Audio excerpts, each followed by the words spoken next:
Welcome students. RBSC board exam 2024 कक्षा 10 सामाजिक विज्ञान का पेपर जो 16 मार्च को होने वाला है, उसका मॉडल पेपर मैं आपके लिए लेकर के आया हूँ। बहुत ही महत्वपूर्ण है और पूरा सॉल्यूशन करवाऊंगा, तो इसलिए वीडियो को पेशेंस बना करके पूरा देख लें और चैनल पर पहली बार आए तो सब्सक्राइब करना नहीं भूलें। तो चलिए यहाँ पर वीडियो को आगे बढ़ाते हैं। सबसे पहले यहाँ पर आपके ऑब्जेक्टिव टाइप के क्वेश्चन आते हैं। पहला क्वेश्चन है 13 अप्रैल 1919 को अमृतसर के जलियांवाला बाग में शांतिपूर्ण भीड़ पर गोलियां चलाने वाला कौन था? यानी वो अंग्रेजों का कौन सा शासक था? तो वो था जनरल डायर। उसने गोलियां चलाई थी। यहाँ पर पहले क्वेश्चन में आपका राइट आंसर होगा। दूसरा है विश्वव्यापी आर्थिक मंदी का सबसे बुरा असर कौन से देश पर पड़ा? तो ये अमेरिका पर पड़ा था और अमेरिका से ये शुरू हुई थी। दूसरे क्वेश्चन का आंसर होगा। तीसरा है स्पिनिंग जेनी का आविष्कार किसने किया था? तो ये जेम्स हरग्रीव्स ने किया था। तीसरे क्वेश्चन का आपका आंसर है। अगला है आधुनिक छापे खाने का आविष्कार किसने किया था? तो ये गुटेनबर्ग, योहान गुटेनबर्ग ने किया था। यहाँ पर चौथे क्वेश्चन का आपका राइट आंसर होगा। निम्नलिखित में से कौन सा जैव संसाधन है? यानी जीवों से संबंधित तो पशुधन जैव संसाधन में आएगा। यहाँ पर पांचवें क्वेश्चन का आपका राइट आंसर है। निम्न में से कौन सी लुप्त प्रजाति है, यानी जो लुप्त होने के कगार पर है, समाप्त होने वाली है? तो एशियाई हाथी है जो लुप्त होने के कगार पर है। यहाँ पर छठे क्वेश्चन का आपका राइट आंसर है। उसके बाद आगे बढ़ते हैं अगले क्वेश्चन की ओर। विश्व में पटसन एवं पटसन निर्मित माल का सबसे बड़ा उत्पादक देश कौन सा है? तो ये भारत है, जिसके अंदर पटसन का सबसे अधिक माल होता है, पैदा होता है। यहाँ पर राइट आंसर है। आठवां, इनमें से कौन सा पतन पूर्वी तट पर स्थित है और जो अंतःस्थलीय और अधिकतम गहराई का पतन है जो पूर्ण सुरक्षित भी है? तो ये विशाखापट्टनम है। यहाँ पर आपका राइट आंसर होगा। श्रीलंका में सिंहली भाषा को राजभाषा कब घोषित किया गया था? तो सिंहली भाषा है उसको राजभाषा 1956 में घोषित किया गया था। यहाँ पर आपका राइट आंसर होगा। इससे पहले इसकी भाषा तमिल थी, जिसको बाद में सिंहली भाषा में राजभाषा कन्वर्ट कर दिया गया था। उसके बाद अगले क्वेश्चन की ओर बढ़ेंगे। संविधान और विभिन्न स्तर की सरकारों के अधिकारों की व्याख्या करने का अधिकार किसके पास है? ये अधिकार न्यायालय के पास होता है। 10वें क्वेश्चन का आपका यहाँ पर राइट आंसर हो जाएगा। अगला है भारतीय संविधान के बारे में इनमें से कौन सा कथन गलत है? तो ये धर्म के आधार पर भेदभाव की मनाही करता है। ये तो राइट है भाई। ये धर्म को राजकीय धर्म बताता है, ये बिल्कुल गलत है। यानी आपका राइट आंसर हो जाएगा। यहाँ पर गलत ही पूछा है। सभी लोगों को कोई भी धर्म मानने की स्वतंत्रता है, बिल्कुल राइट है। किसी धार्मिक समुदाय के सभी नागरिकों को बराबरी का अधिकार, ये भी राइट है। तो गलत कौन सा हो गया? ये वाला हो गया, यानी आपका राइट आंसर हो गया। अगला है निम्नलिखित में से राजनीतिक दल का क्या कार्य है? दल चुनाव लड़ते हैं, बिल्कुल सही है। दल ही सरकारें बनाते हैं, चलाते हैं, सही है। दल अलग अलग नीतियां और कार्यक्रमों में मतदाताओं के समक्ष रखते हैं, सभी सही है। उपयुक्त सभी। यहाँ पर आपका राइट आंसर होगा। प्राथमिक क्षेत्र में सम्मिलित आर्थिक गतिविधि है, तो ये कृषि, डेयरी, मत्स्य, मछली पालना, ठीक है, ये सभी प्राथमिक क्षेत्र में आते हैं। ये सभी यहाँ पर आपका राइट आंसर होगा।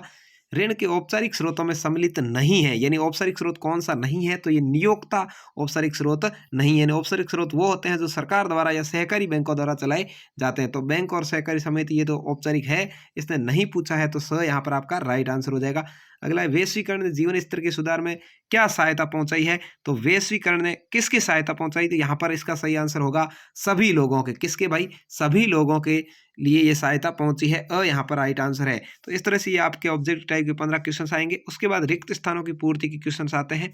औद्योगिकरण का इतिहास किसकी कहानी के रूप में हमारे सामने आता है? तो ये एक महत्वपूर्ण कहानी के रूप में हमारे सामने आता है। यहाँ पर आपको लिखना है एक महत्वपूर्ण कहानी।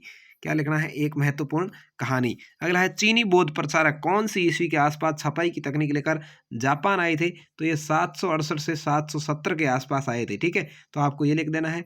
हमारे देश में किसके शासनकाल में बड़े पैमाने पर बांध, झील आदि का निर्माण हुआ? तो ये चंद्रगुप्त मौर्य के काल में। किसके भाई? चंद्रगुप्त मौर्य। इसका सही जवाब आपके रिक्त स्थान में आ जाएगा।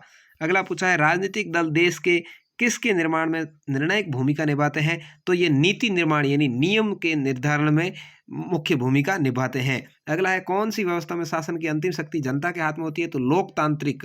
क्या आ जाएगा यहाँ पर? आपका लोकतांत्रिक आ जाएगा। ठीक है, लोकतांत्रिक लिखना है। दो देशों की तुलना करने के लिए एक उपयुक्त माप नहीं है। क्या है भाई? कुल आय। क्या है? कुल आय एक उपयुक्त माप नहीं है, क्योंकि जनसंख्या के अनुसार कुल आय ज्यादा होने के बावजूद भी कोई देश गरीब हो सकता है और कम होने के बावजूद भी वो देश अमीर हो सकता है। अगला है वैश्वीकरण की प्रक्रिया को उत्प्रेरित करने वाला एक प्रमुख कारक कौन सा है? तो ये प्रौद्योगिकी में तीव्र उन्नति इसका प्रमुख कारण है। क्या है भाई? प्रौद्योगिकी में तीव्र उन्नति। क्या है? प्रौद्योगिकी में तीव्र उन्नति। ठीक है, तीव्र उन्नति ये हो जाएगा इसका। अब अगला पूछा है लघुत्तरात्मक प्रश्न है। निम्न प्रश्नों के एक शब्द या पंक्ति में उत्तर देने हैं।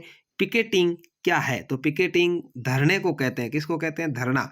अगला पूछा है जोबर क्या है। जोबर है लोगों को काम पर लाने वाला, मध्यस्थ का काम करने वाला जोबर कहलाता है। ये कोई कंपनी भी हो सकती है, कोई व्यक्ति भी हो सकता है।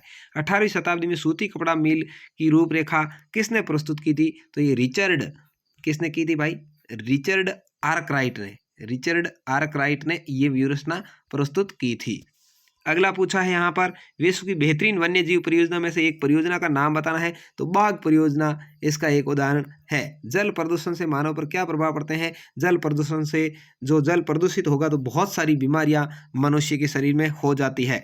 अगला है सतह की साझेदारी के पक्ष में कोई एक तर्क देना है, तो सतह की साझेदारी है भाई वो सभी समूह शासन व्यवस्था से जुड़ते हैं या आपस में उनका माहौल खराब नहीं होता है। सतह में साझेदारी का मतलब सभी मिल बैठ के काम करें। तो शहरीकरण से आप क्या समझते हैं, बेरोजगार लोग रोजगार की तलाश में गांव से शहरों की ओर चले जाते हैं, उसको शहरीकरण कहते हैं। राजनीतिक दल के कोई दो कार्य लिखने हैं, तो राजनीतिक दल बहुत सारे कार्य करता है, उसके अंदर शासन में पद प्राप्त करना, किसी भी कार्य के लिए संघर्ष करना, ये राजनीतिक दल का काम होता है। बेरोजगारी को परिभाषित कीजिए।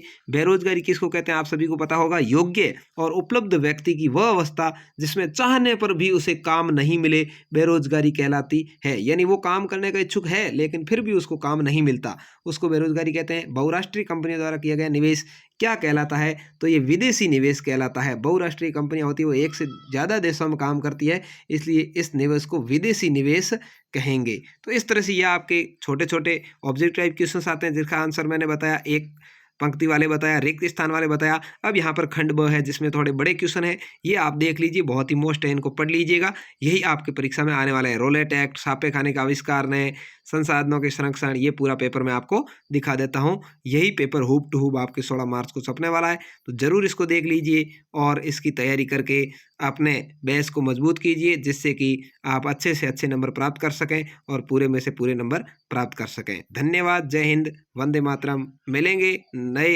वीडियो के साथ, तब तक के लिए जय हिंद।